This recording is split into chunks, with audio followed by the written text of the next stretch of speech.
हरे कृष्ण। आप सभी लोगों का भगवत गीता ज्ञान प्रबोधिनी सत्र में स्वागत है। हम 10वें अध्याय के प्रश्न उत्तर कर रहे हैं। 10वां अध्याय है पुनर्जन्म सत्य अथवा कल्पना।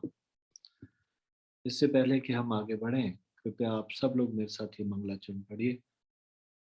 ओम अज्ञानतिमिरान्धस्य ज्ञानाञ्जनशलाकया चक्षुरुन्मिलितं येन तस्मै श्रीगुरुवे नमः।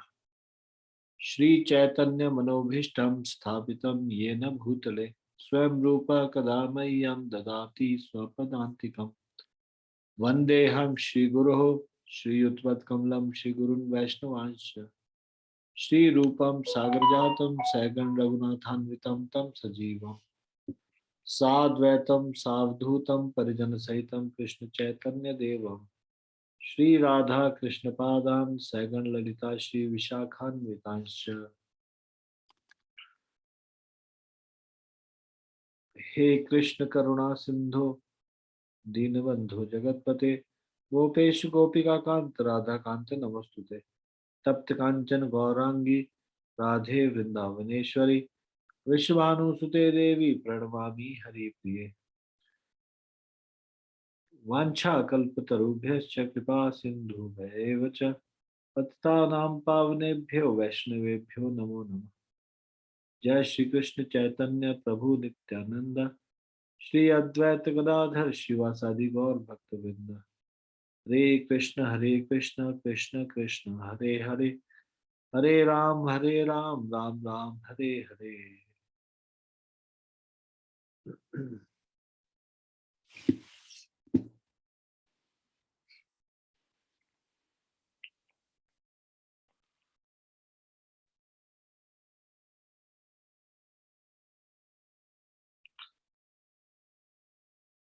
तो ये दो प्रश्न पहले करेंगे, उसके बाद भगवत गीता से प्रश्न करेंगे।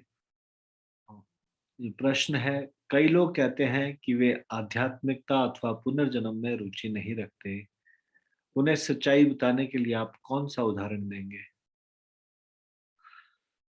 कृपया हाथ खड़ा कीजिए।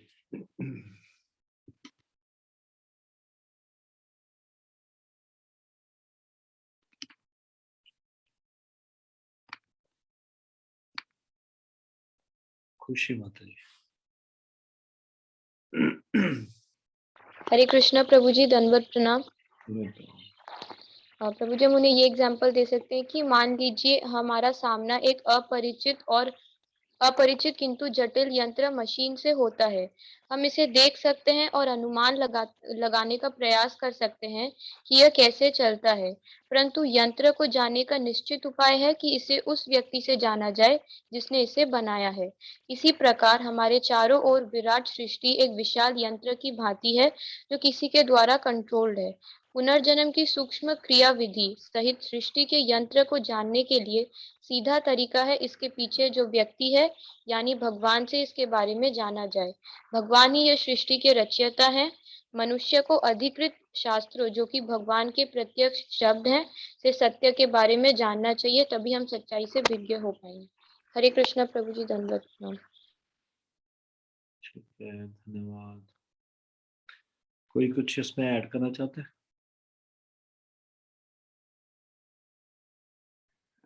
हरे कृष्णा प्रभु जी, दंडवत प्रणाम। धन्यवाद। सॉरी प्रभु जी, मैं अपनी समझ से बता रही हूँ, हो सकता है प्रभु जी कुछ गड़बड़ लगो तो बता दीजिएगा। प्रभु जी, हम ये वाला एग्जाम्पल दे सकते हैं कि जैसे मेरे शरीर में किसी दूसरे व्यक्ति का गुर्दा या हृदय प्रत्यारोपित किया जाए, तो प्रत्यारोपित करने पे उसकी दूसरे व्यक्ति की क्या प्रकृति मेरे में आ जाएगी, ऐसा नहीं होगा। तो ये कोई आध्यात्मिक या पुनर्जन्म से अगर जिसको विश्वास नहीं है, उसको एक प्रैक्टिकल चीज से उसको बताया समझाया जा सकता है कि ये कुछ है। तो अगर दूसरे का मुझ पे असर नहीं हो रहा है तो इट मीन्स कि मेरे अंदर कुछ है जो इस चीज को ले रहा है और दूसरे का इफेक्ट मेरे पे नहीं पड़ रहा है। उसी तरह से जैसे कि दूसरे का लेंस जो है लगा दिया जाए, तो जैसे ऐनक खुद अपने आप कुछ वर्क नहीं कर सकती, लेकिन जब वो लेंस लगने के बाद हमारे शरीर में तभी वो देख सकती है। तो इसके द्वारा भी समझाया जा सकता है। तो वो कहेंगे कि जो आप कह रहे हो वो सब ठीक, लेकिन इसका पुनर्जन्म से क्या लेना देना।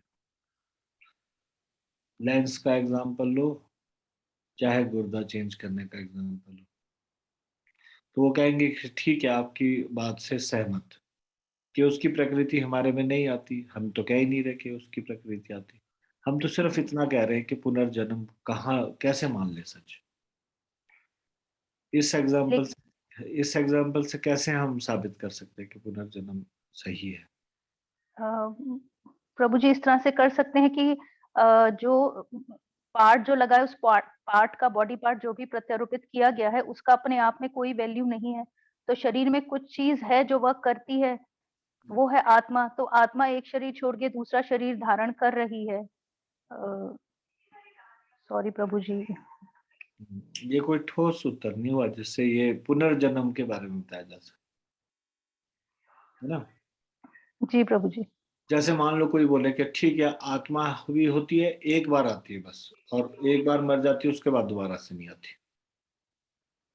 मान लो कोई ये भी मान ले कि ठीक है, आत्मा है, तो जी पुनर्जन्म से इसका क्या लेना देना। अंग प्रत्यारोपण का पुनर्जन्म से क्या लेना देना। प्रभु जी, जो वैज्ञानिकों और दार्शनिकों ने कहा है उसमें तो आध्यात्मिकता के साथ कोई उसका रिलेशन, ये साइंटिफिक बात तो वो प्रभु जी समझा सकते हैं कि साइंटिस्ट भी उस चीज को स्वीकार करते हैं कि ये अब साइंस। दूसरा दूसरा कारण हो गया, पर जो पहले वाला कारण था दिया था आपने, जी जी प्रभु जी। तो वो मतलब ठोस कारण था। जी जी प्रभु जी।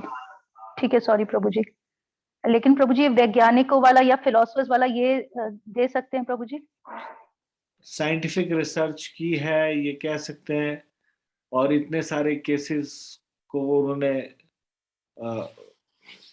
3000 केसेस को अपने पे रिसर्च की, वहां वहां गए जहाँ पे ये घटनाएं घटी।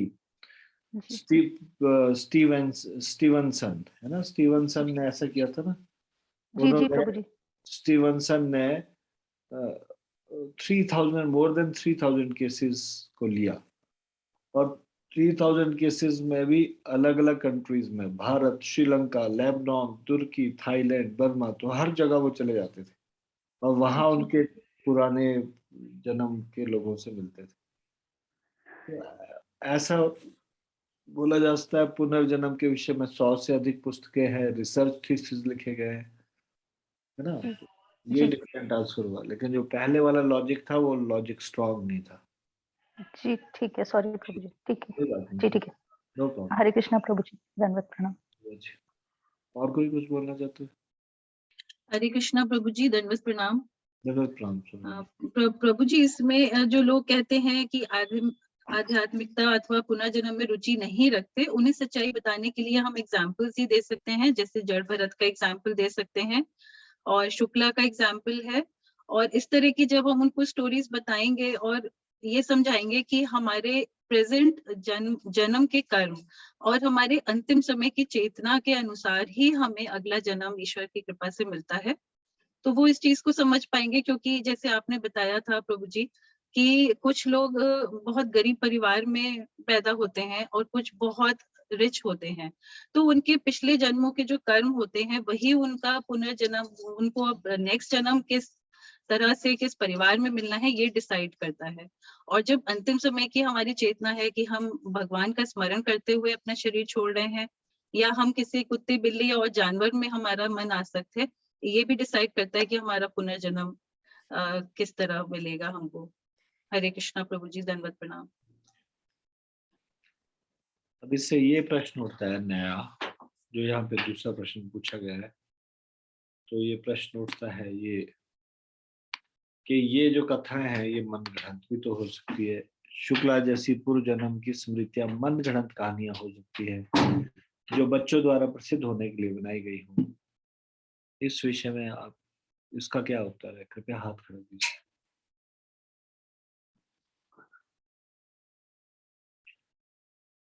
कलावती माता जी बोलिए।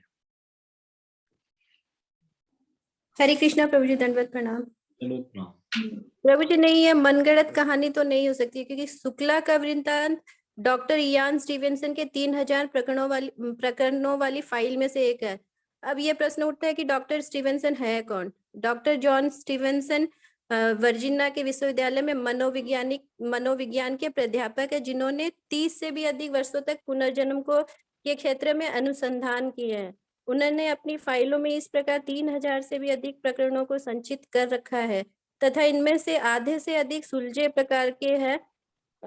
Bharat, Sri Lanka, Lebanon, Turkey, Thailand तथा वर्मा से इस प्रकार के 64 सुलझे हुए प्रकरण जिनके बारे में उन्होंने काफी विस्तार पूर्वक लिखा है। बच्चों के माता पिता या संबंधी बच्चों द्वारा बताए गए 60 तक कथनों को स्मरण कर पाए थे, जो कि अधिकतर सत्यापन की क्षमता रखते थे तथा जिन्होंने उस बच्चे या बच्ची के पूर्वजन्म की शिनाख्त करने में सहायता की। 19वीं शताब्दी के आखिर में पुनर्जन्म के विषय पर 100 से भी अधिक पुस्तकें तथा रिसर्च थीसिस लिखे गए। जॉन स्टीफेंसन ने यूएसए में प्रकाशित the journal of nervous and mental disease के खंड 164 क्रमांक 5 में the explanatory value of the idea of reincarnation नामक एक लेख में अपना मत प्रकाशित किया है। लेख व्यापक है तथा अन्य कई चीजों के साथ, जैसे बच्चों में अनुपार्जित तथा अनुवंशानुगत कौशल, भय अथवा हमशक्ल जुड़वा बच्चों के स्वभाव में अंतर को स्पष्ट करता है। जब किसी के पिछले जन्म की स्मृतियां वास्तविक प्रतीत होती है तो डॉक्टर स्टीवेंसन उस व्यक्ति का तथा उसके आसपास के लोगों का, और यदि संभव हो तो जीवन के जिन लोगों को प्रत्यक्ष याद किया जाता है, उनका साक्षात्कार वस्तुओं को सामान्य व सरल तरीके से स्पष्ट करने के लिए लेते हैं। वे प्रपंच कहानियां जिनमें छिद्र तथा परस्पर विरोधी व अविश्वसनीय रिपोर्ट्स को ढूंढते हैं, जब तक वे केवल अन्य किसी संभव निष्कर्ष पर नहीं पहुंचते कि मामला पुनर्जन्म को स्थापित करने में काफी सुदृढ़ लगता है। शुक्ला का जो केस है वह केवल पुनर्जन्म को ध्यान रखते हुए समझा जा सकता है। ऐसे विचार डॉक्टर स्टीवेंसन ने प्रस्तुत किया है। जब उन्होंने इस फील्ड में दक्षता प्राप्त की और अपने रिसर्च के माध्यम से हमें बता रहा है, तो यह तथ्य सत्य ही, मनगढ़ंत नहीं हो सकता। हरे कृष्ण प्रभु जी, धन्यवाद।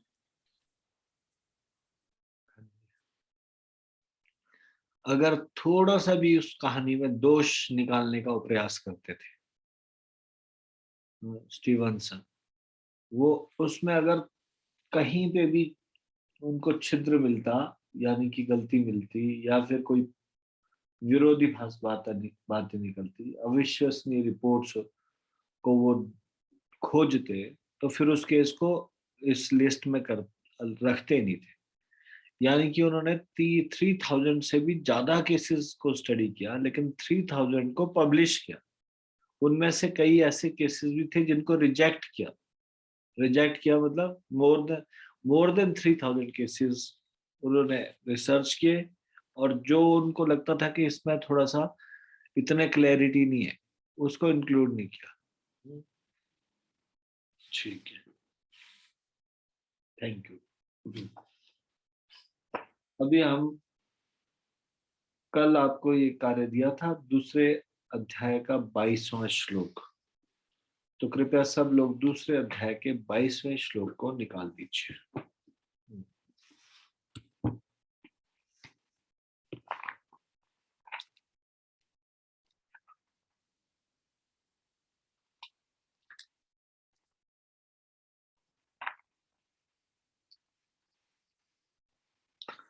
तो दूसरे अध्याय का 22वां श्लोक क्या है?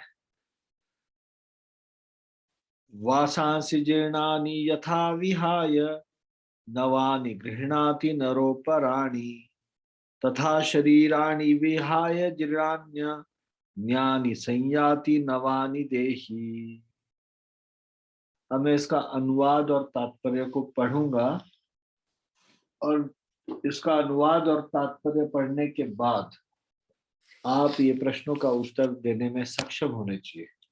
ये प्रश्न क्या है जो आपको इस श्लोक से खोजने हैं? पहला प्रश्न है, आत्मा के अस्तित्व में विश्वास न रखने वाले आधुनिक वैज्ञानिक क्या स्वीकार करने को बाध्य है? दूसरा, आत्मा का एक शरीर से दूसरे शरीर में स्थानांतरण कैसे संभव है? तीसरा, वृक्ष पर बैठे दोनों पक्षियों में क्या समानता असमानता है? इस दृष्टांत में दोनों पक्षियों, फलों तथा वृक्ष की तुलना किसके साथ की गई है? दो पक्षों के इस दृष्टांत को क अर्जुन की स्थिति और ख स्वयं की स्थिति पर प्रयुक्त कीजिए। चौथा, जीवात्मा के कष्टों का क्या कारण है और तथा वह सभी कष्टों से कब मुक्त हो सकता है। पांचवा, कृष्ण ने अर्जुन को अपने पितामह तथा गुरु को मारने की आज्ञा क्यों दी, वे इससे कैसे लाभान्वित होंगे। छठवां, यदि शरीर बदलना वस्त्र बदलने जैसा आसान है तो लोग किसी के गुजर जाने पर शोक क्यों मनाते हैं। ये 6 प्रश्नों को आपने इस श्लोक के अनुवाद और तात्पर्य से ढूंढना है। तो पहले हम अनुवाद और तात्पर्य पढ़ेंगे। 22वें श्लोक का अनुवाद है, जिस प्रकार मनुष्य पुराने वस्त्रों को त्याग कर नए वस्त्र धारण करता है, उसी प्रकार आत्मा पुराने तथा व्यर्थ के शरीरों को त्याग कर नवीन भौतिक शरीर धारण करता है। तात्पर्य, अणु आत्मा द्वारा शरीर का परिवर्तन एक स्वीकृत तथ्य है। आधुनिक विज्ञानी जन तक जो आत्मा के अस्तित्व पर विश्वास नहीं करते, पर साथ के हृदय से शक्ति साधन की व्याख्या भी नहीं कर पाते, उन परिवर्तनों को स्वीकार करने को बाध्य हैं जो बाल्यकाल से कौमारावस्था और फिर तरुणावस्था तथा वृद्धावस्था में होते रहते हैं। वृद्धावस्था में यही परिवर्तन दूसरे शरीर में स्थानांतरित हो जाता है। इसकी व्याख्या एक पिछले श्लोक में दूसरे अध्याय के 13वें श्लोक में की जा चुकी है। अणु आत्मा का दूसरे शरीर में स्थानांतरण परमात्मा की कृपा से संभव हो पाता है। परमात्मा अणु आत्मा की इच्छाओं की पूर्ति उसी तरह करते हैं जिस प्रकार एक मित्र दूसरे की इच्छा पूर्ति करता है।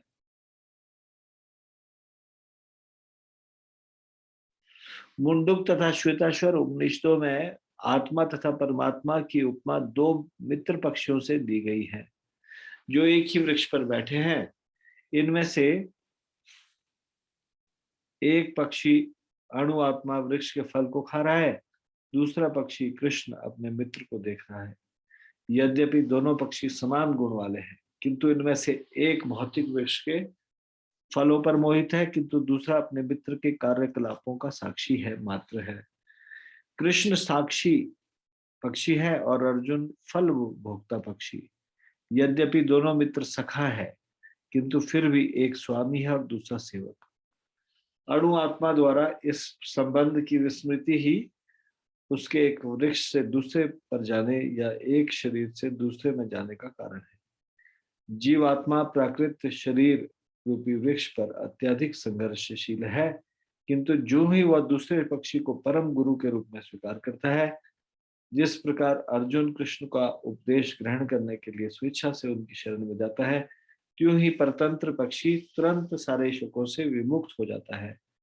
मुंडुक उपनिषद 3.1.2 तथा श्वेताश्वर उपनिषद 4.7 समान रूप से इसकी पुष्टि करते हैं। समाने वृक्षे पुरुषो निमग्नो नियता शोचितै मुह्यमानः जुष्टम यदा पश्यन् यमीशम अस्य महिमा नमीति वितशोकः। यद्यपि दोनों पक्षी एक ही वृक्ष पर बैठे हैं, किंतु फल खाने वाला पक्षी वृक्ष के फल के भोक्ता रूप में चिंता तथा विषाद में मग्न है। यदि किसी तरह वह अपने मित्र भगवान की ओर उन्मुख होता है और उनकी महिमा को जान लेता है, तो वह कष्ट भोगने वाला पक्षी तुरंत समस्त चिंताओं से मुक्त हो जाता है। तब अर्जुन ने अपना मुख अपने शाश्वत मित्र कृष्ण की ओर फेरा और उनसे भगवत गीता समझ रहा है। इस प्रकार वह कृष्ण से श्रवण करके भगवान की परम महिमा को समझकर शोक से मुक्त हो सकता है। यह भगवान ने अर्जुन को उपदेश दिया है कि वह अपने पितामह तथा गुरु के देहांतर पर शोक ना करे, अपितु उसे इस धर्म युद्ध में उनके शरीरों का वध करने में प्रसन्न होना चाहिए, जिससे वे सब विभिन्न शारीरिक कर्म फलों से तुरंत मुक्त हो जाए। बलि वेदी पर या धर्म युद्ध में प्राणों को अर्पित करने वाला व्यक्ति तुरंत शारीरिक पापों से मुक्त हो जाता है और उच्च लोक को प्राप्त होता है। अतः अर्जुन का शोक करना युक्ति संगत नहीं है। अब कृपया करके इस प्रश्न को ध्यान से सुनिए और कृपया अपना हाथ खड़ा कीजिए। पहला प्रश्न, आत्मा के अस्तित्व में विश्वास न रखने वाले आधुनिक वैज्ञानिक क्या स्वीकार करने को बाध्य है? ये जो आपने दूसरे अध्याय का 22वां श्लोक पढ़ा, इसके अनुसार उत्तर दीजिए। आत्मा के अस्तित्व में विश्वास न रखने वाले आधुनिक वैज्ञानिक क्या स्वीकार करने को बाध्य है?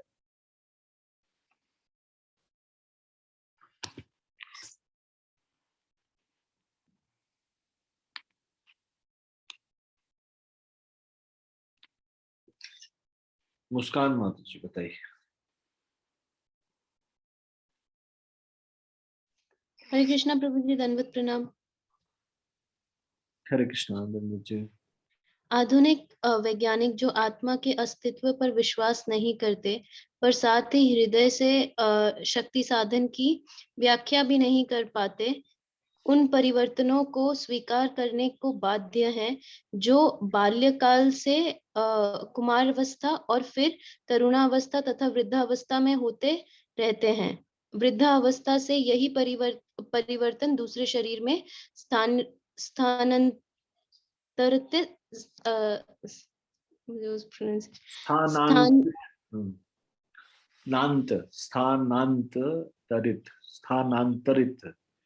स्थानांतरित हो जाता है। ठीक है, हरे कृष्णा प्रभु जी, दंडवत प्रणाम। धन्यवाद। ये तो अनुवाद और तात्पर्य में लिखा है, मैं बाकी लोगों से पूछ रहा हूँ। आपको तो एक दिन पहले भी ये बोल दिया था। दिस इज सो सिंपल, आपको देख के भी उत्तर दे सकते हैं। आप लोग के हैंड रेस क्यों नहीं? दूसरा प्रश्न ध्यान से सुनिएगा और कृपया इसका उत्तर बताइएगा। दूसरा प्रश्न है, आत्मा का एक शरीर से दूसरे शरीर में स्थानांतरण कैसे संभव है?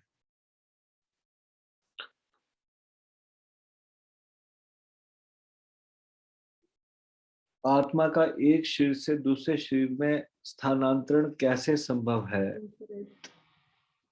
Please raise your hand. Komal Singh माता। स्थानांतरित। मुस्कान माता जी म्यूट कर लीजिए। मुस्कान माता जी म्यूट कर लीजिए। कोमल सिंह माता जी बताइए। कृष्ण प्रभु जी, दंडवत प्रणाम। आत्मा का एक शरीर से दूसरे शरीर में स्थानांतरण परमात्मा की कृपा से संभव है। हरे कृष्ण प्रभु जी, दंडवत प्रणाम।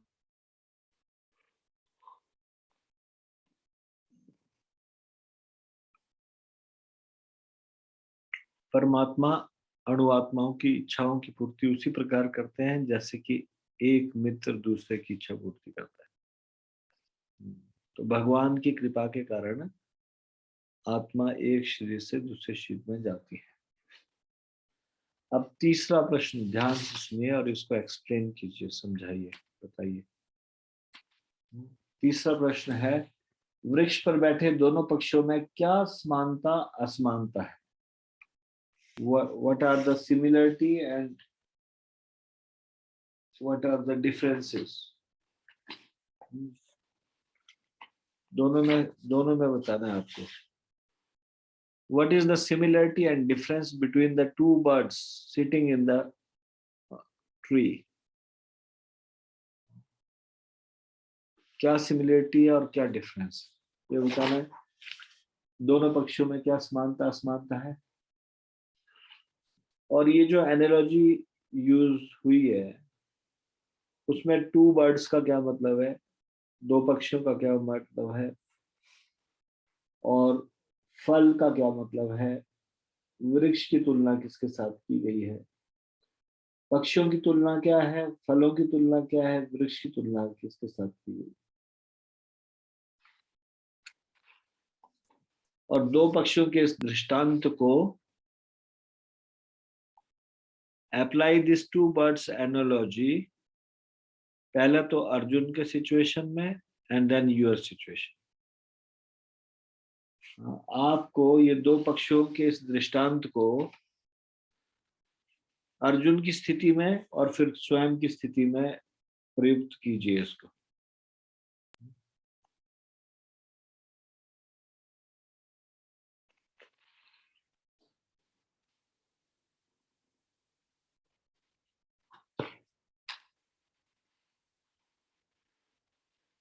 देव प्रेसी मत बोलिए।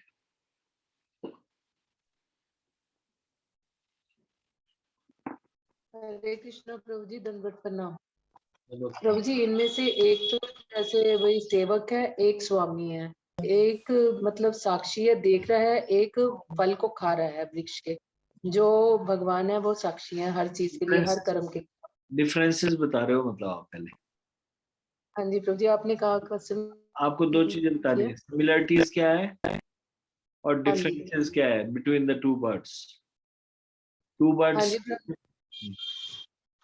हाँ जी वो प्रभु जी, टू बर्ड्स में दोनों पक्षी एक समान गुण वाले हैं। एक भौतिक वृक्ष के फलों को खा रहे, फलों पर मोहित है, किंतु दूसरे अपने मित्र के कार्यकलापों का साक्षी मात्र है। कृष्ण साक्षी पक्षी है। और वृक्ष की तुलना शरीर से की है प्रभु जी। जैसे मतलब हमारा शरीर एक वृक्ष से दूसरे वृक्ष में जाना, दूसरे शरीर में जाना। हरे कृष्ण प्रभु जी, दंडवत प्रणाम।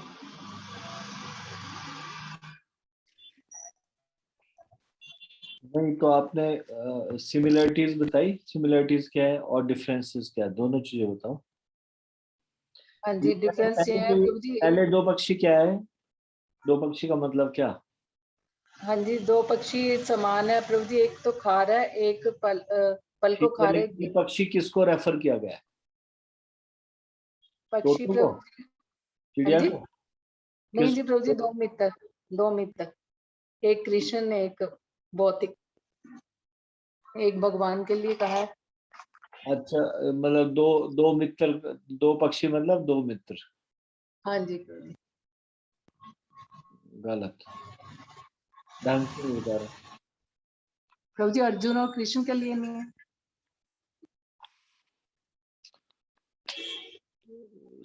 पूरी तरह से सही उत्तर नहीं। प्रभु जी सॉरी, हरे कृष्णा प्रभु जी, धन्यवाद। मोहित यादव को दो। यस प्रभु जी। हाँ जी प्रभु जी। मोहित यादव प्रभु उत्तर देंगे। हरे कृष्ण प्रभु जी, दंडवत प्रणाम। हरे कृष्णा जगत। सर, दोनों पक्षियों की तो ये दोनों पक्षी हमारी आत्माओं के लिए यूज किया गया। एक पक्षी की आत्मा, एक पक्षी हमारे लिए यूज किया गया। जैसे हम हमारे विश्व में जो भी चीजें हैं तो उनको देख के मोहित होते रहते हैं, और दूसरे पक्षी की तुलना भगवान से की गई है जो हमें देखकर खुश होते हैं। Very good. दो पक्षी मतलब एक पक्षी आत्मा और दूसरा पक्षी भगवान यानी कि परमात्मा। आत्मा और परमात्मा, एक पक्षी आत्मा, दूसरा पक्षी परमात्मा। ठीक है, तो आगे। और सर, वृक्ष की तुलना की गई है हमारे शरीर से, जो कि भौतिक है, और वो समय के साथ जब उसकी मृत्यु आएगी वो खत्म भी हो जाएगा, लेकिन आत्मा है वो हमेशा चलती रहेगी। ठीक है, तो वृक्ष की तुलना शरीर से। हाँ ठीक है। दो पक्षियों के बारे में बता दिया, वृक्ष के बारे में बता दिया। फल क्या? फल यही सर, जो हम सांसारिक चीजें भोग रहे हैं वही फल है। तो दोनों पक्षी फल खा रहे हैं, कभी एक खाता है कभी दूसरा। नहीं सर, फल सिर्फ हम खाएंगे। जो दूसरा पक्षी है परमात्मा, वो हमें देखते हैं कि किस प्रकार कार्य कर रहा है और हमारी चीज, हमारा ध्यान रखते हैं। अच्छा, तो हम कौन सा फल खाते हैं? हम जो भी क्रियाकलाप अपने जीवन में करते हैं, जो भी करते हैं, अपनी नौकरी करते हैं, अपने श्रम कर्म करते हैं, जो भी करते हैं वो सब फल है। कभी मीठे और कभी कड़वे। मीठे फल, जैसे हम जो भी अच्छे कार्य करते हैं वो हमारे लिए मीठे फल है, और जो हम गलत कार्य करते हैं वो कड़वे फल है। ठीक है, तो दोनों पक्षियों में समानता क्या और असमानता क्या? समानता ये है कि हम भी श्री कृष्ण के अंश हैं, भगवान के अंश हैं, और लेकिन हम हमारे अंदर भी उनका अणु मतलब विद्यमान है, उनका अणु हमारे और उनके गुण समान है, लेकिन हम अपने गुणों को पहचान नहीं पाए, उन्होंने अपने गुणों को पहचान लिया और उजागर कर लिया है। भगवान ने अपने गुणों को पहचान लिया और उजागर कर लिया। हाँ जी, उन्हीं के अंश हम हैं, भगवान के अंश। नहीं, अंश तो ठीक है, लेकिन हम अपने गुणों को उजागर नहीं कर पाए हैं। तो भगवान ने कैसे उजागर कर लिया? भगवान ने, सर ये तो मेरे को नहीं पता है सर। चलो ठीक, एक्सेप्ट करना ज्यादा अच्छी चीज है। सिमिलरिटीज ये हैं कि हम भी सच्चित आनंद के बने हुए हैं, भगवान भी सच्चित आनंद के बने हुए हैं। आत्मा और परमात्मा के इंग्रेडिएंट सेम है। हम भी अमर है, भगवान भी अमर है। और कोई बता सकता है आप में से? डायरेक्टली अनम्यूट करके बोल सकता है क्या सिमिलरिटी, और कोई सिमिलरिटी याद आ रही है? जैसे अभी 2 सिमिलरिटीज बोली थी, हम सच्चिदानंद के बने हुए, भगवान सच्चिदानंद के बने हुए। हम इटर्नल है, भगवान भी इटर्नल है। और कोई चीज किसी को याद आ रही? हरे कृष्णा प्रभु जी, दंडवत प्रणाम। धन्यवाद जी। प्रभु जी, हम में भी चेतना है, भगवान में भी चेतना है, लेकिन हम सिर्फ अपने शरीर के बारे में भी पूरी तरह से नहीं जान सकते, लेकिन भगवान सृष्टि के कण कण के विषय में भी जानते हैं। हरे कृष्णा प्रभु जी। ठीक है, ये आपने थोड़ा डिफरेंस बताया। सिमिलरिटी ये है कि दोनों के अंदर कॉन्शियसनेस है, चेतना है। ठीक है, चलो।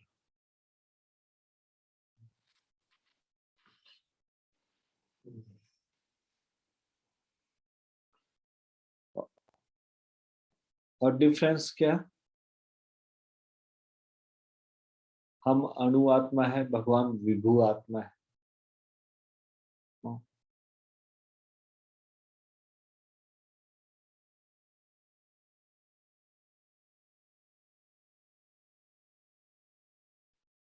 हम परतंत्र है, भगवान पूर्ण रूप से स्वतंत्र है। हम आंशिक रूप से स्वतंत्र है। और क्या डिफरेंसेस बता सकते हो आप? भगवान और हम, डायरेक्टली अनम्यूट करके बोलिए।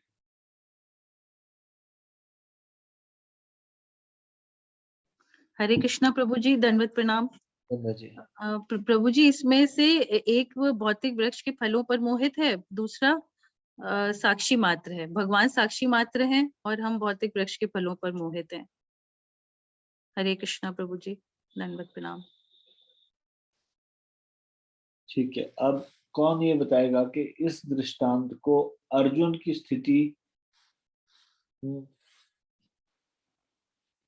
इस एनालॉजी को, जो अभी हमने एनालॉजी, ये दृष्टांत सुना, तो ये 2 वर्ड्स की एनालॉजी को अप्लाई कीजिए अर्जुन की सिचुएशन में और हमारी सिचुएशन में। बोलिए।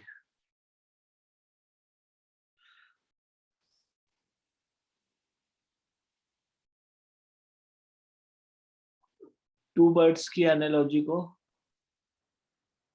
हरे कृष्णा प्रभु जी, दंडवत प्रणाम। प्रभु जी, अर्जुन जो है वो फल भोक्ता पक्षी है और भगवान कृष्ण साक्षी हैं। अर्जुन जो है इस टाइम जो कर्म युद्ध भूमि के क्षेत्र पे है, तो वो अपने सामने अपने संबंधियों को देख करके थोड़ा विचलित हो रहा है कि उनको कैसे उनके ऊपर अपने अस्त्र शस्त्र चला सकता है, उनका वध कर सकता है। और हम वो इस वक्त मतलब प्रभु जी, हम इस भौतिक संसार में प्रभु जी भटके हुए हैं। भौतिक संसार के क्रियाकलाप हैं और हमें दिख रहा है सब कुछ बहुत अच्छा अच्छा है, तो हम इसी में खुद भटक गए हैं और भौतिक संसार में इसमें ही भटक आनंद गए और उठाने अर्जुन कुरुक्षेत्र में भटक की गए। कोशिश कर।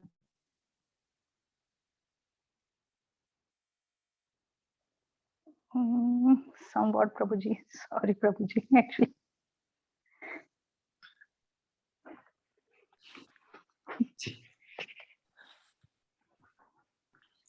नहीं, ठीक है, you are trying to give whatever you are saying, ठीक है। और कोई आंसर देंगे? प्रभु जी नेटवर्क प्रॉब्लम हरे हो रही कृष्ण। है। यस, हरे कृष्णा प्रभु जी, दंडवत प्रणाम। प्रभु जी, इसमें ये कह सकते हैं कि अर्जुन जो है वो भोक्ता है और वो अत्यधिक संघर्षशील है, किंतु जो ही वे दूसरे पक्षी को परम गुरु के रूप में स्वीकार करते हैं, जिस प्रकार अर्जुन कृष्ण का उपदेश ग्रहण करने के लिए स्वेच्छा से उनके शरण में जाते हैं। हाँ, जो ही ये मेन डिफरेंस है। क्या डिफरेंस है? जी अर्जुन अभी मुड़ गए हैं, ठीक है, दूसरे पक्षी की ओर। देखो, ये एनालॉजी क्या है कि एक वृक्ष में दो बर्ड्स है, ठीक है। एक तो उसको की तरफ मुड़ के उसका वेट कर रहे हैं कब वो यानी कि भगवान जो साक्षी मात्र है, दूसरे पक्षी की ओर देख रहे हैं, और दूसरा पक्षी इतना व्यस्त है फलों को खाने में कि वो ध्यान नहीं दे पा रहा उनकी तरफ। हाँ, तो अर्जुन जो है वो वापस उनकी तरफ मुड़ चुके हैं, और जो हम हैं, हमारी सिचुएशन क्या है हमारे परिप्रेक्ष्य में, हम अभी भगवान की ओर मुड़े नहीं है ना। तो टू बर्ड्स का जो एनालॉजी है, ये अर्जुन की सिचुएशन और हमारी सिचुएशन में कैसे मतलब इसको कैसे अप्लाई कर सकते हैं। हम अभी उस जो साक्षी बर्ड है उसकी तरफ नहीं मुड़े हैं, और अर्जुन अब वो साक्षी बर्ड की तरफ मुड़ चुके हैं, मतलब कि इस तरह से। और किसी को कुछ ऐड करना है इसमें? हरे कृष्णा विजय, सॉरी मैं डायरेक्टली अनम्यूट कर दिया, क्षमा कीजिएगा। बोलिए। प्रभु जी मैं कह रहा था, अर्जुन प्रभु जी मुड़े थे वो भगवान की तरफ। जी हम मतलब हम तो मुड़ना नहीं चाहते थे प्रभु जी, मर्सीफुली हम लोग भी मुड़ गए प्रभु जी। मतलब भगवान के रिप्रेजेंटेटिव शुद्ध भक्तों की कृपा से प्रभु जी, आपकी कृपा से हम लोग भी मतलब चाहते तो नहीं थे प्रभु जी, आपकी कृपा से हम लोग भी उस दिशा की तरफ हो लिए थोड़े से। Thank you so much. Hare Krishna. जी धन्यवाद, सही, ठीक है। नेक्स्ट क्वेश्चन को देख लेते हैं एक बार ना।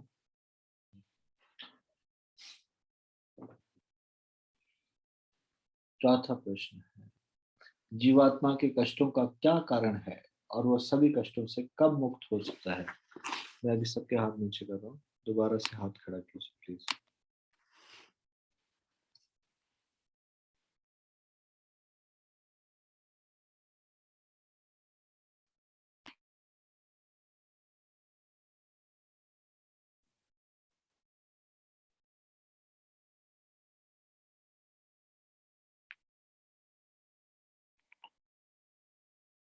गोकुल गीता मत बोलिए। जीवात्मा के कष्टों का क्या कारण है और वह सभी कष्टों से कब मुक्त हो सकता है? हरे कृष्णा प्रभु प्रणाम। तो जीवात्मा के कष्ट का कारण यही है कि हम भगवान से विमुख होकर बैठे हुए हैं, और जब उनकी ओर हम मुड़ जाते हैं तो सारे कष्टों से कष्टों से मुक्त हो जाते हैं प्रभु जी। हरे कृष्णा प्रभु।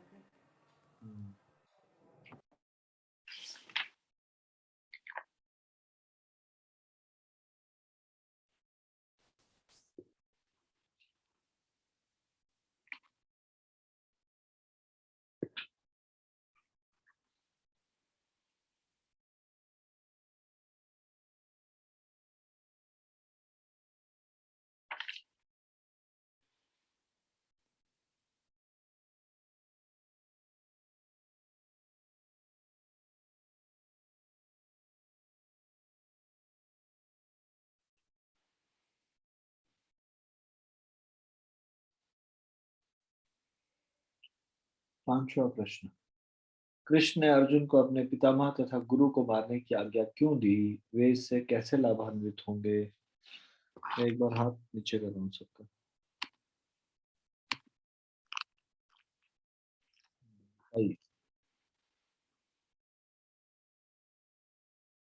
कृष्ण ने अर्जुन को अपने पितामह और गुरु को मारने की आज्ञा क्यों दी? वे इससे कैसे लाभान्वित होंगे?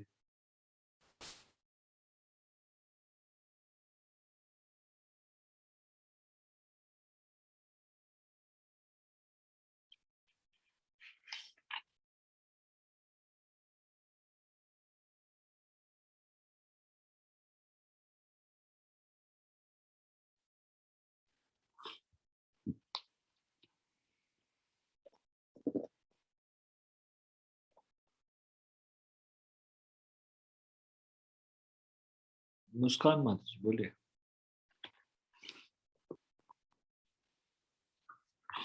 हरे कृष्णा प्रभु जी, दंडवत प्रणाम। कृष्ण ने अर्जुन को अपने पितामह तथा गुरु को मारने की आज्ञा दी, जिससे कि वे सब विभिन्न शारीरिक कर्मफलों से तुरंत मुक्त हो जाएं। बलि देवी पर या धर्म युद्ध में प्राणों को अर्पित करने वाला व्यक्ति तुरंत शारीरिक पापों से मुक्त हो जाता है और उच्च लोक को प्राप्त होता है। बलि देवी नहीं, बलि वेदी। बलि अल्टर। वेदी, हाँ, बलि वेदी। जहाँ पे बलि चढ़ाई जाती है उसको बलि वेदी बोलते हैं। बलि वेदी या धर्म युद्ध में प्राणों को अर्पित करने वाला व्यक्ति तुरंत शारीरिक पापों से मुक्त हो जाता है और उच्च लोगों को प्राप्त होता है। अतः अर्जुन का शोक करना युक्ति संगत नहीं है। हरे कृष्ण प्रभु जी, दंडवत प्रणाम।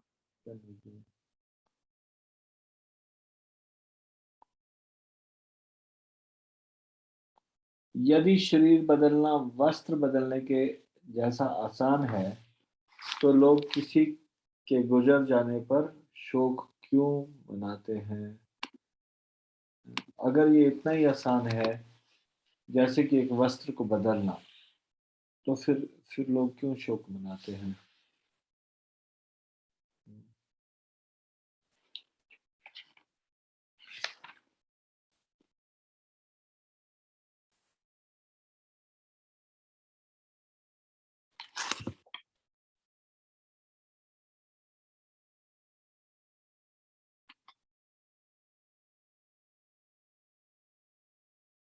अक्षय प्रभु बोले।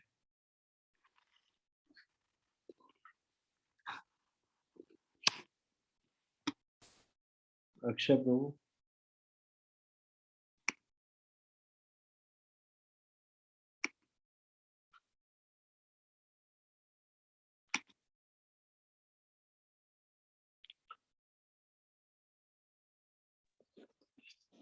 हरे कृष्णा प्रभु जी, दंडवत प्रणाम। हरे कृष्णा, दंडवत प्रणाम। प्रभु जी, कुछ गलती हो तो क्षमा कर दीजिएगा। बोलिए। प्रभु जी, यहाँ भगवान ने अर्जुन को उपदेश दिया है कि वह अपने पितामह तथा गुरु के देहांतरण पर शोक प्रकट ना करे, अपितु उसे इस धर्म युद्ध में उनके शरीरों का वध करने में प्रसन्न होना चाहिए। नहीं, ये पिछले प्रश्न का उत्तर दे रहे हो। अभी तो प्रश्न ये है, अगर ये इतना इजी है जितना कि कपड़े पहनना, मुझे चेंज करना, वस्त्र बदलना, जी प्रभु जी। इसको अगर इतना आसान है तो फिर किसी के गुजर जाने पर शोक क्यों मनाया जाता है? शोक क्यों मनाते हैं? ठीक है अक्षय प्रभु, ये पुराने वाला प्रश्न समाप्त हो गया, वो उसका उत्तर नहीं था।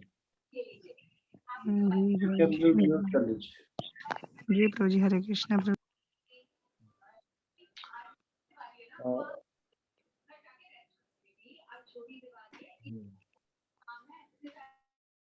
कोमल माता जी, आप बताइए। हरे कृष्ण प्रभु जी, दंडवत प्रणाम। हरे कृष्णा, दंडवत प्रणाम। ऐसा इसलिए क्योंकि वे आत्मा के विज्ञान से अनभिज्ञ हैं। हम अपने आप को शरीर मान लेते हैं, जबकि हम असल में आत्मा है जो एक शरीर में रह रहे हैं। हम इस संसार में आने के बाद यह बात भूल जाते हैं, वास्तव में भगवान के हैं और मृत्यु के बाद हम उनके पास ही जाएंगे। इस संसार में जो सारे संबंध है वे टेम्परेरी हैं। वास्तव में हमारा संबंध तो भगवान कृष्ण के साथ है।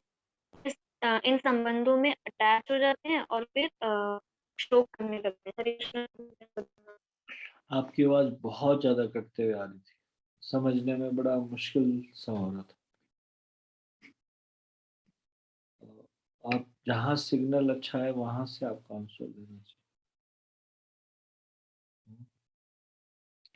हरे कृष्ण प्रभु जी। अभी ठीक है। ऐसा इसलिए क्योंकि वे आत्मा के विज्ञान से अनभिज्ञ हैं। हम अपने आप को शरीर मान लेते हैं, जबकि हम असल में आत्मा है जो एक शरीर में रह रहे हैं। हम इस संसार में आने के बाद यह बात भूल जाते हैं कि वास्तव में हम भगवान के अंश हैं और मृत्यु के बाद हम उनके पास ही जाएंगे। इस संसार में जो सारे संबंध हैं वे टेम्परेरी हैं। वास्तव में हमारा संबंध भगवान श्री कृष्ण के साथ है। हम इन संबंधों में इतने अटैच हो जाते हैं और फिर शोक करने लगते हैं। हरे कृष्ण प्रभु जी। ठीक है, धन्यवाद।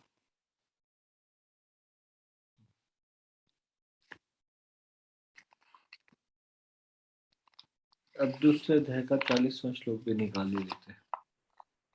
श्रीमद् भागवतम की क्लास नहीं करेंगे आज, यही करेंगे।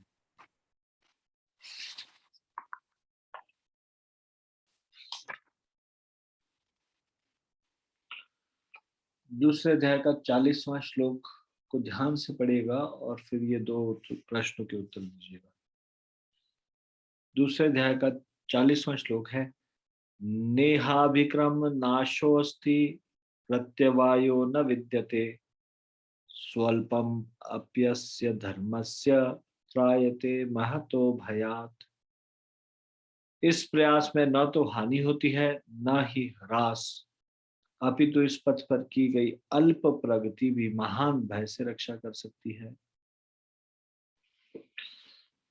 तो आपको यह अनुवाद और तात्पर्य से आपको ये आंसर ढूंढने, कर्म का सर्वोच्च दिव्य गुण क्या है और ऐसा क्यों,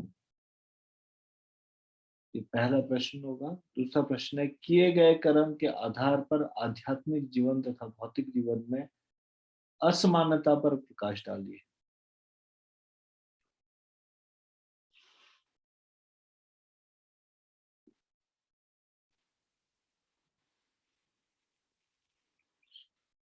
तात्पर्य, कर्म का सर्वोच्च दिव्य गुण है कृष्ण भावनामृत में कर्म या इंद्रिय तृप्ति की आशा न करके कृष्ण के हित में कर्म करना।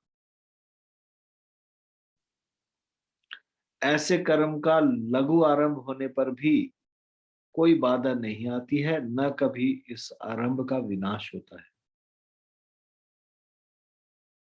भौतिक स्तर पर प्रारंभ किए जाने वाले किसी भी कार्य को पूरा करना होता है, अन्यथा सारा प्रयास निष्फल हो जाता है। किंतु कृष्ण भावनामृत में प्रारंभ किया जाने वाला कोई भी कार्य अधूरा रहकर भी स्थायी प्रभाव डालता है। अतः ऐसे कर्म करने वाले को कोई हानि नहीं होती, चाहे यह कर्म अधूरा ही रहे क्यों न रह जाए।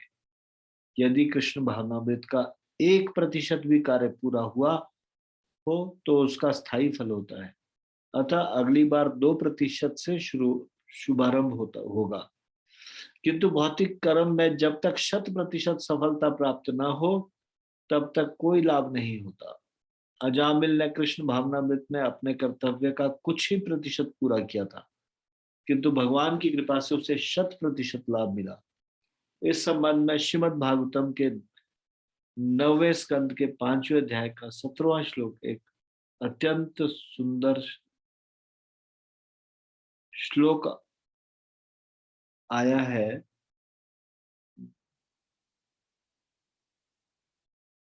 ये श्लोक 9वें स्कंद के 5वें अध्याय का 17वां श्लोक, त्यक्त्वा स्वधर्म चरणाम्बुजम हरेर्भजन पको अथ पते ततो यथि यत्र क्व वा भद्र मुद्मश्य किंको वार्थ आत्मो भजताम स्वधर्मतः।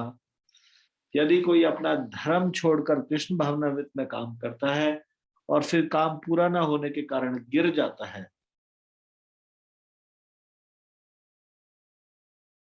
तो इसमें उसको क्या हानि, और यदि कोई अपने भौतिक कार्यों को पूरा करता है तो इससे उसको क्या लाभ।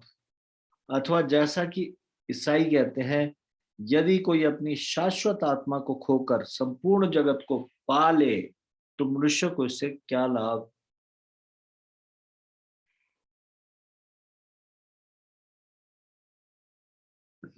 भौतिक कार्य तथा उसके फल शरीर के साथ समाप्त हो जाते हैं, किंतु कृष्ण भावनामृत में किया गया कार्य मनुष्य को इस शरीर के विनष्ट होने पर भी पुनः कृष्ण भावनामृत तक ले जा सकता है। कम से कम इतना तो निश्चित है कि अगले जन्म में उसे सुसंस्कृत ब्राह्मण परिवार में या धनी मानी कुल में मनुष्य का शरीर प्राप्त हो सकेगा, जिससे उसे भविष्य में ऊपर उठने का अवसर प्राप्त हो सकेगा। कृष्ण भावनामृत में संपन्न कार्य का यही अनुपम गुण है। ये बहुत महत्वपूर्ण श्लोक है।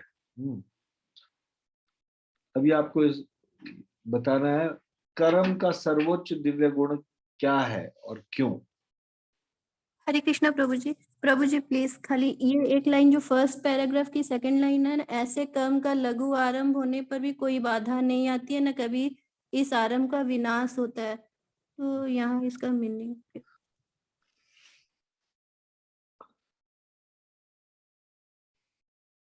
जो कृष्ण भावना भावित कार्य है, यानी कि कृष्ण की भक्ति से संबंधित कार्य, यानी कि जो भगवान की भक्ति का कार्य है,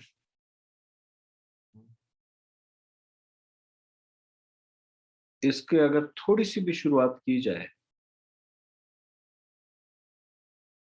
तो भी इसमें कोई बाधा नहीं आती और न कभी इस आरंभ का विनाश होता है। यानी कि आप उसको कर ही नहीं पाए, आपने जस्ट उसको शुरुआत ही किया। जैसे इस मेटीरियल वर्ल्ड में कोई काम हम शुरू करते हैं और अगर उस काम को शुरू करते हैं, मान लीजिए हम फ्रेंच लैंग्वेज सीखना शुरू किए और अल्फाबेट्स को भी पूरा नहीं सीख पाए, आधे ही अल्फाबेट सीखे, तो फिर जब हम छोड़ देंगे तो उसका कोई फायदा नहीं। इस तरह से वो सारा का सारा काम जब तक पूर्ण ना हो जाए तो उसका कोई विशेष लाभ नहीं। उसी प्रकार से मैटीरियल स्पिरिचुअल वर्ल्ड का बिल्कुल डिफरेंट है। अगर 1% कार्य कंप्लीट किया, अगली शुरुआत 2% से होगी। तो यही बताया गया है यहाँ पे। लघु होता है बहुत कम, और आरंभ मतलब कोई कार्य हमने थोड़ा सा शुरुआत ही किया तो, और पूरा नहीं किया, बस उसको छोड़ दिया वहां पे, तो उसमें कोई बाधा नहीं आई और ना इसका आरंभ का विनाश होगा। यानी कि जो थोड़ा सा भी कार्य किया वो खत्म हो गया, ऐसा नहीं होगा। क्लियर हुआ माता जी? जी प्रभु जी, हरे कृष्णा प्रभु जी, दंडवत प्रणाम। क्या क्लियर हुआ? हाँ जी, अगर हम कृष्ण भावनामृत में कोई भी काम शुरू करते हैं तो माने अगर वो थोड़ा सा भी शुरू करते हैं तो हमें उसमें कोई बाधा नहीं आती, लेकिन और जैसे इसमें दिया कभी इस आरंभ का विनाश है, माने बाधा कैसे नहीं आती? जैसे मान लो जब हम भक्ति करना शुरू करते हैं और थोड़ा सा भक्ति शुरू करते हैं, उसके बाद फैमिली वाले ओपोज करते हैं, तो बाधा आ गई। बताओ। बाधा आती है, लेकिन हम शायद विचलित नहीं होते प्रभु जी उससे, हम उसको मैनेज। यहाँ पे एक्चुअली आप जब बता रहे थे ना, उधर से कॉल एक आ रहा था जो थोड़ा सा मैं आपका सुन नहीं पाई। तो मैं समझ गया था कि आपको समझ में नहीं आया जी, तो दोबारा से सुन। थोड़ा या बाधा नहीं आती का मतलब क्या है कि अगर हम थोड़ा सा आरंभ करेंगे और उसको छोड़ देंगे तो भी इस मेटीरियल वर्ल्ड में तो कोई कार्य थोड़ा सा शुरू करने पे छोड़ दिया जाए तो वो टोटली समाप्त है, कोई भी उसका कोई यूज नहीं। लेकिन स्पिरिचुअल वर्ल्ड में या फिर भगवान से रिलेटेड ऐसा नहीं। इसमें यदि हम कोई कार्य करेंगे तो थोड़ा सा करने के बाद भी छोड़ देंगे, तो अगली बार जब अगले जन्म में उसको शुरू किया जाएगा तो वहीं से आगे शुरू होगा। जैसे 1% किया तो आगे 2% से शुरू होगा। मेटीरियल वर्ल्ड में ऐसा नहीं होता। अगर हमने कोई कार्य बीच में छोड़ दिया और उसको कंप्लीट नहीं किया तो मेटिल वर्ड में वो सारा का सारा कार्य समाप्त हो गया। ठीक है माता जी, अभी क्लियर हुआ? जी प्रभु जी, लेकिन प्रभु जी ये जो है कि हमारी कोई बाधा नहीं आती, जैसे आपने पूछा कि शुभारंभ, तो ये तो कृष्ण भावनामृत का ही काम आरंभ हुआ ना, माना कृष्ण भावनामृत में कर्म करना। तो आपने जैसे अभी बताया कि बाधा क्यों नहीं आएगी, ये भी है, ये कैसे क्लियर हुआ कि बाधा नहीं आएगी?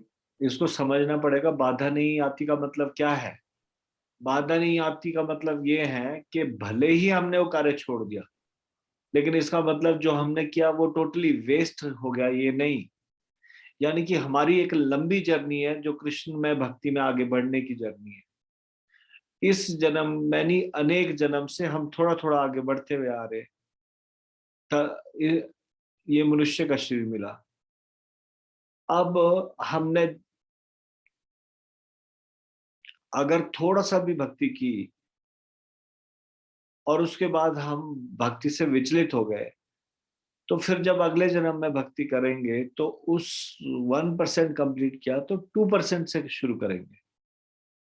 तो यानी कि जो हमने बीच में भक्ति नहीं की उससे कोई बाधा नहीं आई, बाद में फिर से वो आगे से वहीं से आगे शुरू हो जाएगा। इस प्रकार से बाधा नहीं आती। क्लियर हुआ माता जी?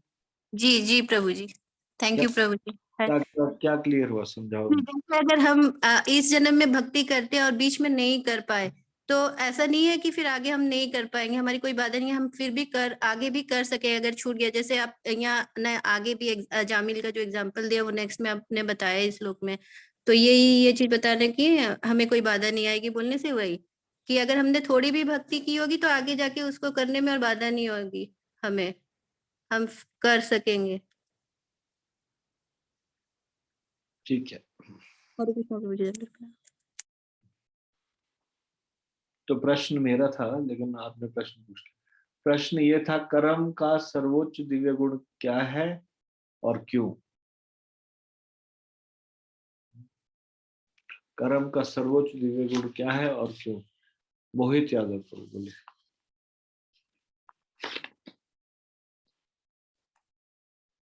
आवाज नहीं आ रही जरा भी, आपको अनम्यूट करके बोलना पड़ेगा ना। सर इसका आंसर तो मैं नहीं दे पाऊंगा, लेकिन मैं आप ये प्रश्न पूछना चाहता हूँ कि वास्तव में कृष्ण के हित में काम करना क्या है?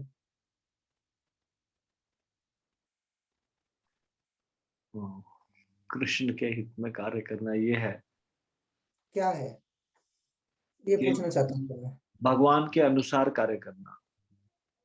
भगवान की हम लोग बने हैं भगवान की प्रसन्नता के लिए। We are part and parcel of Lord and part is always meant for the service of whole. एक होल का जो एक पार्ट होता है, जैसे कार है, कार का एक पुर्जा है। वो क्यों बना है पुर्जा? कार की सेवा के लिए बना है। अगर वो कार की सेवा में, अगर वो पुर्जा कार में लग जाए तो बहुत ज्यादा वैल्यूएबल, और अगर वो कार से विलग हो जाए तो वो कबाड़, उसकी कोई वैल्यू नहीं। सड़क पे एक मान लीजिए एक कार का एक नट गिर गया, उससे कार से विलग हो गया, उसको कोई देख भी नहीं रहा, कोई उसको उठा भी नहीं रहा, कोई सोना थोड़ी नहीं है जो वैल्यूएबल है। वो जब कार का पार्ट है, अगर कार में लग गया तो बहुत वैल्यूएबल, और नहीं लगा तो फिर वो कोई वैल्यू नहीं। Part is always meant for the service of whole. So we are also part and part of Krishna. We are also meant for the service of whole. हम कृष्ण की सेवा के लिए बने। ठीक है, अगर हम कृष्ण की सेवा में लगेंगे तो हमारा कुछ यूज है। अगर हम कृष्ण की सेवा में नहीं लगेंगे then we are useless. तो सर ऐसे क्या कार्य हम करें जिससे हम जो कर रहे हैं वो कृष्ण की सेवा मानी जाए? जैसा कृष्ण बताए वैसा करें। कृष्ण ने हमको बनाया ना, हाँ जी। तो कृष्ण ने हमको निर्दिष्ट कर्तव्य बताए, इसीलिए भगवत गीता में समझे पहले क्या क्या बताए कृष्ण भगवान। कृष्ण भगवान ने बहुत सारे कार्य बताए, जिनमें से ये भी एक कार्य, मन मना भव, मुझ में मन लगाने वाले बनो, मद भक्तों मेरे भक्त बनो, मद याजी, याजी होता है पूजा करना, मेरी पूजा करो, माम नमस् मन मना भव मद भक्तो मद्याजी माम नमस्कुरु, माम नमस्कुरु मतलब मुझे नमस्कार करो। ऐसे बहुत सारे निर्देश दिए हैं, सर क्या निर्देश ही निर्देश दिए हैं। तो सर क्या सिर्फ भक्ति मात्र करने से हमारे कर्तव्य पूरे हो जाएंगे? इसीलिए बने हम, कृष्ण की प्रसन्नता के लिए। ठीक है, ठीक है, ये प्रश्न तो चलते रहेंगे। पहले ये वाला प्रश्न का उत्तर दो मुझे। कर्म का सर्वोच्च दिव्य गुण क्या है? अभी अभी पढ़ा हमने, आप सब लोग बताइए कौन उत्तर दे। कर्म का सर्वोच्च दिव्य गुण क्या है और क्यों? Please raise your hand. Krishna Mata ji बोलिए। हरे कृष्णा प्रभु जी, दंडवत प्रणाम। हरे कृष्णा दंडवत प्रणाम। कर्म का सर्वोच्च दिव्य गुण है कृष्ण भावना अमृत में कर्म या इंद्रिय तृप्ति की आशा न करके कृष्ण के हित में कर्म करना। ऐसे कर्म का लघु आरंभ होने पर भी कोई बाधा नहीं आती है, ना कभी इस आरंभ का विनाश होता है। भौतिक स्तर पर प्रारंभ किए जाने वाले किसी भी कार्य को पूरा करना होता है, अन्यथा सारा प्रयास निष्फल हो जाता है। किंतु कृष्ण भावना अमृत में प्रारंभ किया जाने वाला कोई भी कार्य अधूरा रहकर भी स्थायी प्रभाव डालता है। हरे कृष्णा प्रभु जी, दंडवत प्रणाम।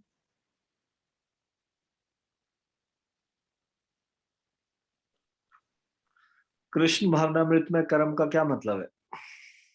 समझाओ, please explain.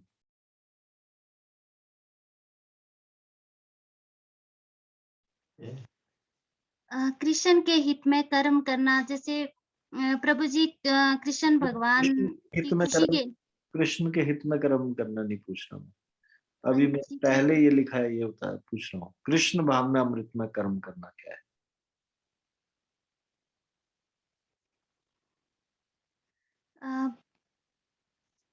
Sorry Prabhu ji, explain करना नहीं आ रहा है। आंसर तो दे रहे हो आप, अब समझाओगे ना आंसर? पढ़ के आंसर दे। प्रभु जी, जैसे कि हमारा हर कर्म हर कार्य जैसे कृष्ण की खुशी के लिए ही होना चाहिए, कृष्ण की प्रसन्नता के लिए ही। और कोई एक्सप्लेन करेगा कृष्ण भावनामृत में कर्म करने का क्या मतलब? Anyone else? हरे कृष्णा प्रभु जी, दंडवत प्रणाम। अक्षय प्रभु बोले। प्रभु जी, हम जो कार्य करेंगे कृष्ण की प्रसन्नता के लिए करेंगे। जिस कार्य से कृष्ण खुशी होंगे उसी कार्य को हम करेंगे, अन्यथा और कोई कार्य नहीं करेंगे। जैसे प्रभु जी, हम जो कार्य करेंगे कृष्ण को साथ में रख के करेंगे, कृष्ण को अटैच में रख के करेंगे। जैसे कैसे कृष्ण को साथ में रख के कैसे करेंगे? हम जैसे खाना खाते तो हम खाना ना खा के हम पहले भोग लगा के पहले कृष्ण को अर्पित करके भी हम प्रसाद पा सकते हैं, ऐसे भी कर सकते हैं। कोई व्यक्ति प्रभु जी जॉब करने जाता है, अगर वो सोच के जाए कि हाँ मैं कृष्ण की प्रसन्नता के लिए जॉब पे जा रहा हूँ, मैं आज इस सीजन में पहला मार्केट में फल आया है तो मैं कृष्ण के लिए ले जाऊंगा तो कृष्ण बहुत खुशी होंगे। तो हम ऐसे भी सोच के कृष्ण की प्रसन्नता के लिए कार्य कर सकते हैं प्रभु जी। ठीक है, धन्यवाद। हरे कृष्णा प्रभु जी, दंडवत प्रणाम। कृष्ण भावनामृत में कर्म का मतलब है हम इस कॉन्शियसनेस में कार्य करें, कृष्ण चेतना में कार्य करें, कृष्ण का हमारा मन कृष्ण में लगाते हुए, कृष्ण के विचारों में मग्न होकर कृष्ण के लिए हम कार्य करें, कृष्ण की प्रसन्नता के लिए कार्य करें। कृष्ण हमारे where is the investment of our mind? Our mind should be invested in Krishna. Krishna भावनामृत में कर्म, हमारी भावना क्या है? हमारी भावना है कृष्ण से ओतप्रोत, ऐसी भावना से हम कर्म करें, यह है कृष्ण भावनामृत में कर्म। तो कर्म का सर्वोच्च दिव्य गुण क्या है कि कर्म को भगवान की सेवा में लगाया जा सकता है, भगवान के कार्य में, कृष्ण भावनामृत कर्म करके, इंद्रिय तृप्ति की आशा न करके, कृष्ण के हित में कर्म करके। यह है कृष्ण भावनामृत कर्म का सर्वोच्च दिव्य गुण।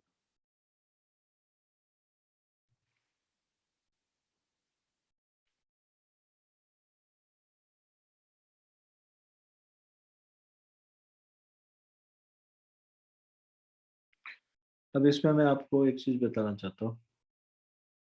दिस मेटीरियल वर्ड, ध्यान से सुनना इस बात को, ये बड़ी इंपॉर्टेंट बात बता रहा हूँ। This material word is result oriented, but Krishna is effort oriented. The spiritual life is effort oriented. Material life is result oriented. एक सॉफ्टवेयर इंजीनियर है, उसको कुछ एक कोडिंग लिखने के लिए दी, मान लीजिए, अपना सारा दिमाग खपाता रहा, शाम तक नहीं कर पाया उस कार्य को, तो उसका प्रोग्रेस क्या है दिन भर की? Zero zero. जो जो करने को दिया वो कर ही नहीं, किया ही नहीं काम। सॉफ्टवेयर में, डेवलपमेंट में कुछ कार्य दिया ना करने को, उसको सफल कब माना जाएगा? सफल माना जाएगा अगर उसने रिजल्ट, अगर वो रिजल्ट ला के दिखाता है तो। ये मटेरियल वर्ड, ठीक है, बाय हुक और कुक। कई सॉफ्टवेयर इंजीनियर ऐसे करते हैं, थोड़ी सी देर में कई बार अपना रिजल्ट ले आएंगे, लेकिन दिन भर वो दिखाएंगे कि काफी दिन में कार्य करते रहे, और शाम को रिजल्ट दिखा देंगे। एनीवे, चाहे कैसे भी करके उनको शाम को रिजल्ट चाहिए, चाहे वो नकल मारे, कहीं कैसे भी करे, किसी से पूछे, क्या करे। यही है ना material word. Material word is result oriented, but spiritual word ऐसा नहीं है, आध्यात्मिक जीवन ऐसा नहीं है। कृष्ण रिजल्ट ओरिएंटेड नहीं है। हाँ, आपकी कंपनी रिजल्ट ओरिएंटेड हो सकती है, उनको रिजल्ट चाहिए। कृष्ण एफर्ट ओरिएंटेड है। एफर्ट देखते हैं, कितना प्रयास किया, सफलता मिली या नहीं मिली, उसकी तरफ जरा भी ध्यान भी नहीं देते कृष्ण। इस बात पे ध्यान देते हैं आपने प्रयास कितना किया। ये कृष्ण की नजर में ज्यादा इंपॉर्टेंट है। जैसे मैं आपको एक एग्जांपल देता हूँ। जब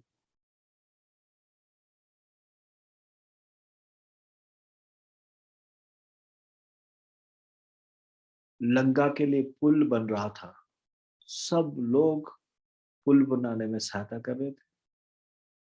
बड़े बड़े पत्थर, पेड़, मिट्टी इत्यादि उसमें डाल रहे थे, पत्थरों के बीच में उसको समतल रास्ता बना रहे थे। एक छिपकली भी सहायता करना चाहती थी। वो क्या करती थी? अपनी पूंछ को जाके समुद्र में भिगाती थी, उसके बाद रेत में अच्छी तरह से, रेत में अपनी पूंछ को हिलाती थी ताकि रेत के कण चिपक जाए पूंछ में, और फिर पुल पे आके झाड़ देती थी। वो भी पुल बनाने में सहायता कर रही थी। हनुमान जी जब आए तो हनुमान जी ने देखा एक गिलहरी प्रयास क्या कर रही है। हनुमान जी उस गिलहरी को देखकर हंसने लगे और कहने लगे कि तुम जीवन भर भी तुम इस तरह से करती रहोगी, तब भी कभी पुल नहीं बन पाएगा। लेकिन रामचंद्र जी ने उनको टोक दिया एकदम से। रामचंद्र जी ने उनको कहा कि हनुमान, तुम्हारा प्रयास और गिलहरी का प्रयास मेरी नजर में समान है, इक्वल है। वो अपने सामर्थ्य के अनुसार पुल बनाने का प्रयास कर रही है, तुम अपने सामर्थ्य के अनुसार पुल बनाने का प्रयास कर रहे हो, तो तुम दोनों की सेवा एक बराबर है। क्या मेटीरियल वर्ल्ड में ऐसा होगा? मेटीरियल वर्ल्ड में अगर आप रिजल्ट ला के देते हो तब आप सक्सेसफुल पर्सन हो, आप कंपनी के लिए किसी काम के व्यक्ति हो, या आपको सफल माना जाएगा तब जब आपने रिजल्ट अच्छा दिखाया। भगवान रिजल्ट की चिंता ही नहीं कर रहे, वो तो प्रयास देखना चाहते हैं। How much eager we are to serve Krishna, हमारा प्रयास क्या है। ऐसा है कृष्ण का स्वभाव।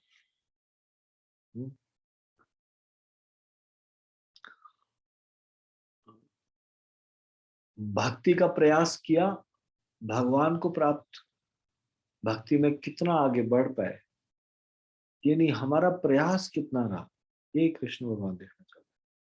जब कृष्ण भगवान संतुष्ट हो जाते हैं हमारे प्रयास को देखने से, फिर हमको कभी भी, अब कृष्ण संतुष्ट होने से कभी भी हमें प्रसन्न होके इस सारे के सारे अनर्थों से मुक्त कर सकते। But he wants to see our effort, how much effort we are putting.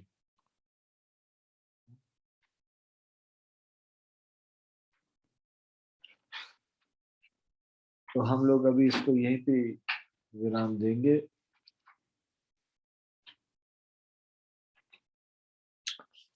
किए गए कर्म के आधार पर, चलो एक श्लोक ये वाला एक प्रश्न ले लेते हैं। किए गए कर्म के आधार पर आध्यात्मिक जीवन तथा भौतिक जीवन में असमानता पर प्रकाश डालिए। तो ये हमने अभी डिस्कस किया। इस संसार में कोई भी कर्म करेंगे, अगर वो बीच में छूट जाता है तो दोबारा से शुरू करना पड़ेगा, नहीं। लेकिन स्पिरिचुअल वर्ल्ड में ऐसा नहीं है, वहाँ वह मतलब आध्यात्मिक कार्य ऐसा नहीं, दोबारा से शुरू करना पड़ेगा सारा कार्य, नहीं ऐसा नहीं। जितना कर लिया उससे आगे आप भगवत धाम जाने के लिए भगवान की भक्ति के रास्ते पे चल रहे। मान लीजिए आपने अपने जीवन काल में केवल 40% आपने यात्रा पूरी की, तो नेक्स्ट जन्म में 41% से शुरू होगा, 60% आगे, सिर्फ 60% रहेगा। इस बैटल वर्ल्ड में ऐसा होता है क्या? एक क्लास में जो फेलियर होता है उसको दोबारा से सारी क्लास अटेंड करनी पड़ती है। तो ये असमानता है आध्यात्मिक जीवन और भौतिक जीवन में, ये असमानता है। ठीक है, इसको हम यहीं पे विराम देंगे। भगवत गीता ज्ञान प्रबोधिनी की जय, श्रीमद् भगवत गीता की जय, शिल प्रभुपाद की जय, निताई गौर प्रेमानंदे, हरि हरि बोल। आप सब लोगों का बहुत बहुत धन्यवाद।